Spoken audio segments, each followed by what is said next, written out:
안녕하세요, 가치환입니다. 1월 2일 월요일 국내 시장이 마감되었습니다. 자, 본격적으로 이제 새해가 시작이 되었어요. 하지만 시장은 새해라기보다는 지난달의 흐름을 계속 이어가는 것 같습니다. 그래서 코스피도 0.5% 하락이 나왔고, 또 코스닥은 무려 1.1% 급락이 나왔어요. 참 이게 배당락 이후로 계속 흘러내리고 있는데, 그게 연말을 넘어서 오늘까지도 연속적인 흐름이 나왔던 것 같아요. 그래서 올 초부터 정말 흐름이 좋지 않았다고 생각이 되고, 이어서 코스피의 상위 종목들을 보면, 자, 오늘 시장이 전반적으로 좋지 않았었지만 그래도 대형주들의 흐름을 양호했던 것 같습니다. 반도체도 빨간불이 들어왔고, 특히 자동차, 2차전지 이쪽이 오늘 정말 강세를 보여주었어요. 그리고 코스닥도 2차전지 소재 쪽이었죠. 이 종목들의 흐름이 상당히 좋았었고, 또 폐배터리 관련 쪽 에코프로도 오늘 6% 이상의 급등이 나왔습니다. 그래서 오늘은 시장이 부진했음에도 불구하고 2차전지하고 자동차 이쪽이 상당히 강했던 것 같죠. 그리고 이어서 코스피의 수급을 보면, 자, 오늘 외국인은 별다른 움직임이 없었어요. 반면에 기관 쪽에서는 여전히 금융투자의 물량이 나오고 있고, 나온다고 해도 규모가 조금씩 줄어들고 있잖아요. 오늘은 1600억밖에 나오지 않은 만큼 내일부터는 그 강도가 줄어들 수 있기를 기대를 해보고요. 그리고 코스닥은 기관과 외국인의 양매도가 나왔습니다. 그래도 직전 이틀에 비해서는 확실히 매도 강도가 줄어들었죠. 그리고 삼성전자는 오늘도 기관과 외국인의 양매도가 나왔네요. 그리고 현대차가 오늘 강한 상승이 나왔는데, 기관과 외국인의 많은 순매수가 들어왔어요. 특히 외국인 쪽에서 많은 순매수가 들어왔고, 최근 한 달간의 흐름을 비교해보면 오늘이 가장 많은 매수가 들어왔다는 것을 볼 수가 있습니다. 그리고 기아도 마찬가지죠. 기관과 외국인의 양매수가 들어왔고, 최근 한 달 동안의 흐름을 통틀어 봐도 오늘이 가장 많은 매수세가 들어왔습니다. 그리고 마찬가지로 오늘 좋은 흐름이 나왔었던 LG에너지솔루션, 외국인의 순매수는 많이 들어오진 않았지만 그래도 오랜만에 기관과 외국인의 양매수가 들어왔습니다. 최근 한 달간의 흐름을 보더라도 양매수가 들어왔던 적이 한 번도 없었거든요. 그래서 오늘은 미약하지만 그래도 긍정적인 흐름이었다고 생각이 돼요. 자, 이어서 주차별 매매 동향에 대해서 살펴보도록 하겠습니다. 1월 2일 외국인이 가장 많이 매수한 종목은 현대차, 기아, LNF, 네이버, LG화학 이런 종목들을 차례대로 매수했고, 연초부터 자동차 관련주하고 특히 2차전지 이쪽 업종들을 많이 매수했었네요. 그리고 기관도 마찬가지로 기아, 포스코케미칼, 현대차, SK하이닉스, LNF 전체적으로 외국인하고 매수 패턴이 비슷했던 것 같아요. 기아, 현대차, LNF 이렇게 동일한 세 종목이 포함이 되어 있고, 마찬가지로 자동차하고 2차전지 이쪽을 집중을 했던 것 같습니다. 자, 이어서 해외 증시를 보면 국내 증시가 폐장하고 나서 이틀 정도 미국 증시는 정상적으로 운영이 되었어요.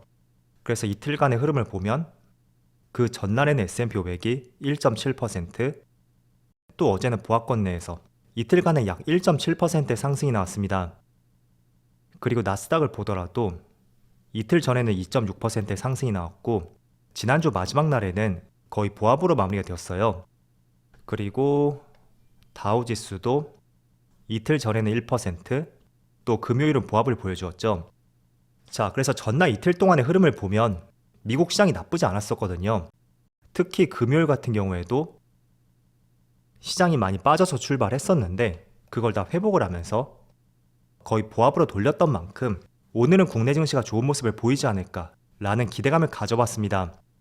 그런데 오전장 초반에는 흐름이 상당히 좋았었지만 그 흐름을 지켜주지 못하고 있고, 지금 촬영 시점이 오후 2시쯤 되었는데 코스피는 보합권 내에서 움직임이 나오고 있습니다. 물론 코스닥의 흐름이 조금 더 좋지 않죠. 그래서 첫날부터 조금은 실망스러운 하루였던 것 같아요. 그렇지만 제가 강조해 드렸듯이 최소한 1분기만큼은 시장의 부진한 흐름이 나올 가능성이 있고, 개인적으로 국내 증시는 실적을 보면서 4분기의 실적이 2월부터 발표가 될 거고, 그걸 토대로 시장이 한 번씩 바닥을 잡지 않을까라는 기대감을 갖고 있습니다. 그 기대감을 갖고 있는 근거 중에 하나로서 제가 몇 차례 말씀을 드렸었죠. 그래서 우선은 그렇게 보면 좋을 것 같고, 그리고 오늘은 미국 증시가 휴장이에요. 국내 증시는 마지막 날이 휴장이라면 미국 증시는 첫날이 휴장이고, 지금 전반적으로 아시아 증시를 보더라도 상해 증시도 휴장인 것 같고, 대만, 일본 모두 휴장인 것 같습니다. 그래서 오늘은 국내 증시만 개장을 했다고 생각이 되고, 그런 면에서 2023년의 본격적인 흐름은 내일부터가 본격적인 새해가 될 것 같아요. 그래서 그렇게 참조를 해보시면 좋을 것 같고, 이어서 추가적으로 몇 가지 이슈를 보면, 자, 오늘은 시장 흐름이 그렇게 썩 좋진 않은데 그래도 코스피 대형주 상위 종목들 흐름이 상당히 견조한 것을 볼 수가 있습니다. 자, 삼성전자가 0.5%, 하이닉스도 1.3%, 그리고 특히 특징적인 것이 자동차 관련주 현대차가 5%, 기아도 4%의 상승이 나오고 있어요. 그리고 2차전지 관련주인 에너지솔루션도 3%가 넘는 상승이 나오고 있고, 삼성 SDI도 3%, 그리고 소재기업인 LNF까지 7%의 상승이 나오고 있습니다. 그래서 오늘 시장을 정리해서 말씀드리면, 지수 자체를 봤을 때 전반적인 시장 흐름은 그렇게 썩 좋진 않았지만 자동차하고 2차전지, 특히 이쪽 업종은 정말 강세 흐름이 나왔었고, 또 추가적으로 테마 업종을 살펴보면 감기약 관련주들, 이쪽도 정말 큰 시세가 나왔습니다.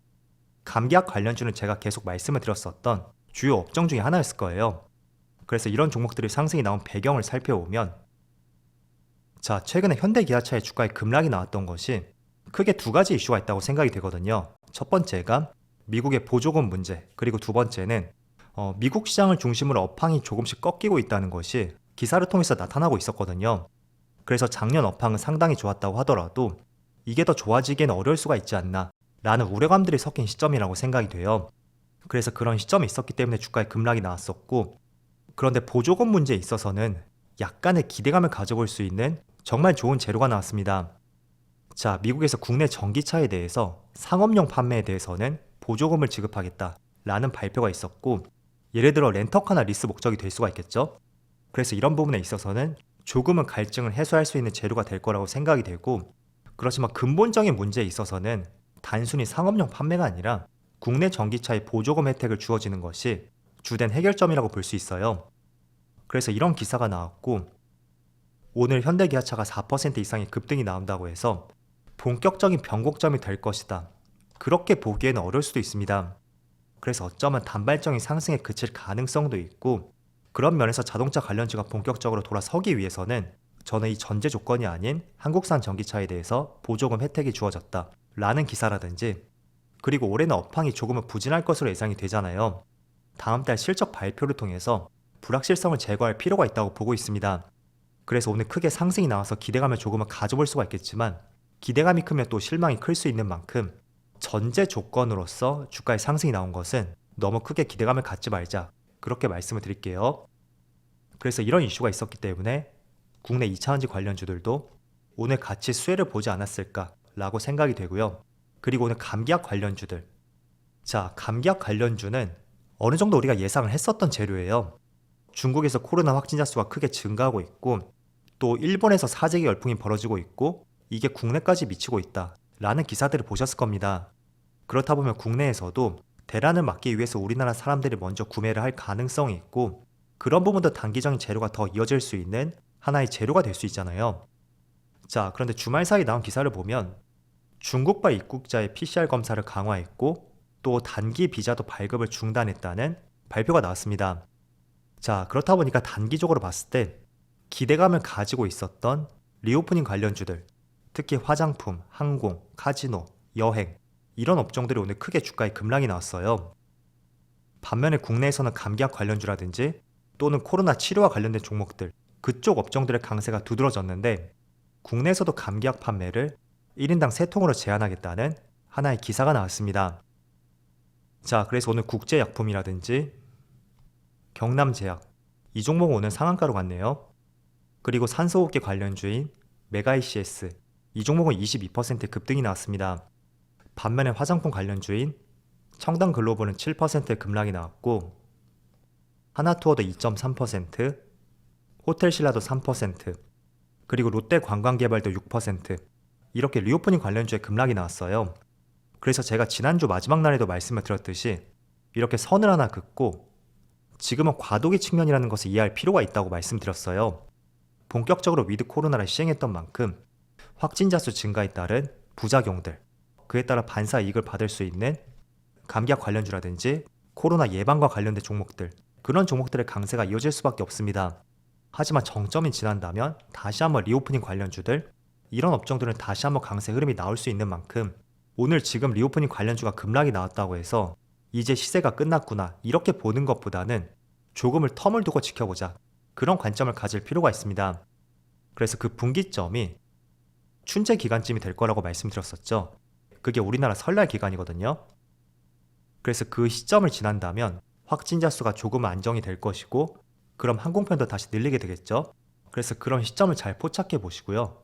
그 시점이 다가올수록 오늘 급락이 나왔던 리오프닝 관련주는 분명히 두 번째 시세를 분출할 것이다. 그렇게 말씀드릴게요.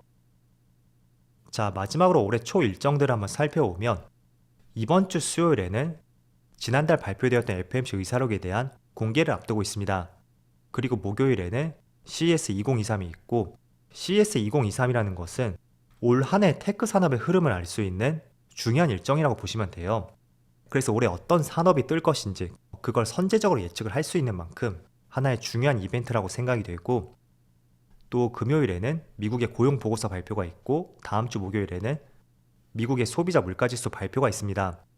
그리고 추가적으로 여러 가지 일정들은 제가 계속해서 업로드를 할 것이고요. 그때마다 여러분들에게 알려드릴게요. 자, 어쨌든 올해 주식시장이 이제 시작이 되었어요. 물론 출발은 좋지 않다고 하더라도 저점을 다지고 반등할 수 있는 그런 한 해가 될 수 있다고 저는 생각하고 있습니다. 그래서 올 한 해도 힘내시고 여러분들이 원하는 성과를 모두 이룰 수 있기를 제가 응원해 드리겠습니다. 자, 그럼 오늘 영상 여기서 마치도록 하고요. 언제나 여러분들의 성공 투자를 기원하도록 하겠습니다. 감사합니다.